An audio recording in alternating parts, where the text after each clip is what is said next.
C'est à l'occasion de l'ouverture des travaux de l'Atelier national de structuration des organisations de l'entrepreneuriat social et solidaire sous le thème « Un entrepreneuriat social en or » que le ministre du Commerce, des Petites et Moyennes Entreprises et porte-parole du gouvernement Yves-Fernand Mafumbi, devant un panel d'invités et participants venus du Grand Libreville et l'intérieur du pays, a ouvert les travaux ce 21 mars à l'immeuble Arambo.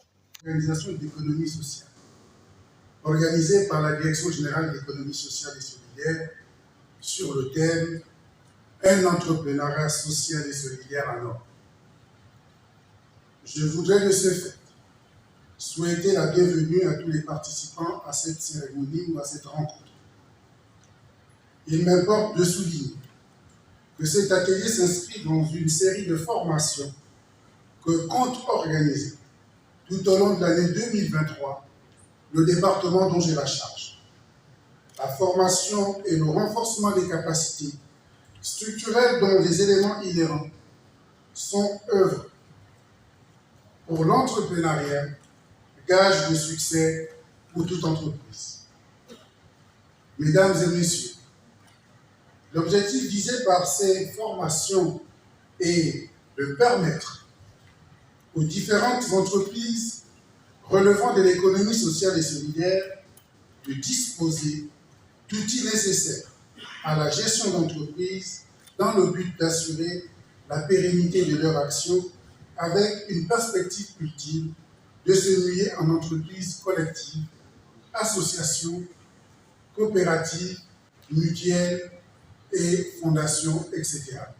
Jan Gladys Mandinga et Paul Mbimbuza, DGES, et Eric Volibi, représentant de l'UNESCO, n'ont pas hésité de revenir sur le bien fondé de cette rencontre qui met en exergue la redynamisation du secteur social et économique de l'entrepreneuriat. Chers participants, je suis particulièrement heureuse que vous ayez répondu massivement présent à cette rencontre d'échange et de partage qui contribuera à coup sûr à l'essor et au rayonnement de vos différentes structures. En effet, faut-il le souligner, que la structuration est un outil de gestion pour les organisations.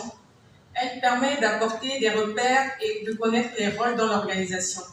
Elle contribue également à créer des emplois décents. Et c'est donc pour répondre à ces enjeux que le ministère en charge de l'économie sociale et solidaire a mobilisé une équipe composée de juristes, de comptables et de consultants spécialistes dans les procédures de formalisation.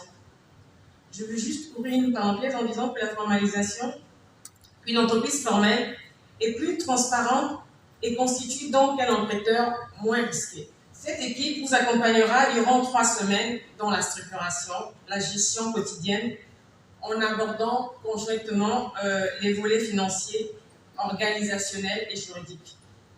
Cette heureuse circonstance pour saluer cette initiative conjointe de l'UNESCO et du ministère en charge de l'entrepreneuriat social et de l'économie solidaire au bénéfice direct de 250 personnes.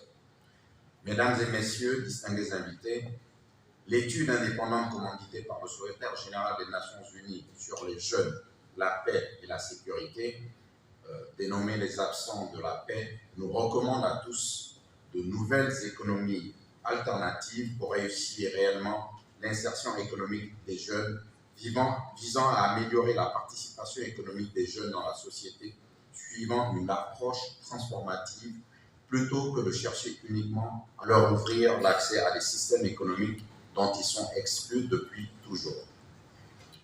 Comme vous le savez, des modèles économiques alternatifs sont apparus ces dernières décennies, notamment l'économie sociale et solidaire d'une manière plus générale.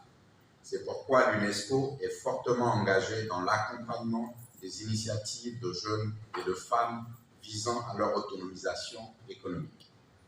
Mesdames et messieurs, distingués invités, l'approche de l'UNESCO vise à stimuler la capacité des jeunes et des femmes en tant qu'acteurs du changement, c'est-à-dire à les considérer non seulement comme des bénéficiaires, mais également comme des acteurs actifs dans la conception et la mise en œuvre des politiques publiques.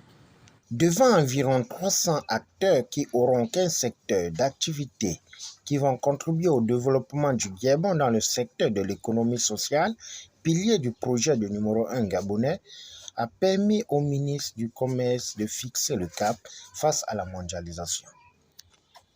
S'inscrit en droite ligne de la vision du président de la République, chef de l'État, son Excellence Ali Bongo Ondimba, qui place le développement du capital humain au cœur de ses priorités majeures pour une croissance endogène et inclusive. Pour faire écho à ces hautes instructions, le département dont j'ai la charge s'est engagé à vous accompagner techniquement dans le but d'accroître vos perspectives productives afin de contribuer efficacement à la consolidation du produit intérieur brut de notre pays. Tout ceci s'appuie de manière explicite sur la déclaration de politique générale du Premier ministre chef du gouvernement, Alain-Claude Bilé-Binzé, qui met la formation au cœur des préoccupations des pouvoirs publics afin de contribuer au développement harmonieux du pays. Mesdames et messieurs, cet atelier de structuration de vos organisations va apporter une valeur ajoutée certaine au secteur de l'économie sociale et solidaire dont vous êtes des acteurs actifs. Il est alors important de faire de vos talents, tant reconnus, et de vos pratiques des emplois décents, notamment à travers une formalisation adéquate. L'accompagnement par la mise à disposition d'outils et de dispositifs de consolidation des compétences devrait vous permettre de vous approprier les éléments nécessaires à l'exécution et au suivi de vos projets respectifs. Nous notons que durant 3 semaines, plus de 250 acteurs des 15 secteurs d'activité choisis seront en vitrine afin de donner un nouveau départ dans l'entrepreneuriat. Au finish, c'est dans une ambiance festive, conviviale et partage d'espérance que l'ouverture de cette première journée a lancé ses activités.